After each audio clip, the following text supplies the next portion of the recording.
జనగామ జిల్లా కేంద్రంలోని 5వ వార్డులో ఉన్న ప్రభుత్వ బాలికల పాఠశాల పోలింగ్ ఎమ్మెల్యే పల్లా రాజేశ్వర్ రెడ్డి తన ఓటు హక్కును వినియోగించుకున్నారు. అనంతరం ఆయన మాట్లాడుతూ ప్రజాస్వామ్య వ్యవస్థలో ఓటు అత్యంత శక్తివంతమైన ఆయుధమన్నారు. ప్రతి ఒక్కరూ బాధ్యతగా ఓటు హక్కును వినియోగించుకోవాలని పిలుపునిచ్చారు. జిల్లా అభివృద్ధి నిరంతరంగా కొనసాగాలి అంటే బీఆర్ఎస్ పార్టీకి చెందిన కారు గుర్తుకు ఓటు వేసి గెలిపించాలన్నారు.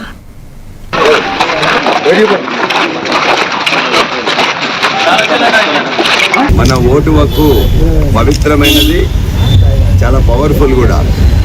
కాబట్టి ఖచ్చితంగా మీరు ఈ మున్సిపల్ ఎన్నికల్లో ఓటు హక్కు వినియోగించవలసిందిగా కోరుతున్నాను.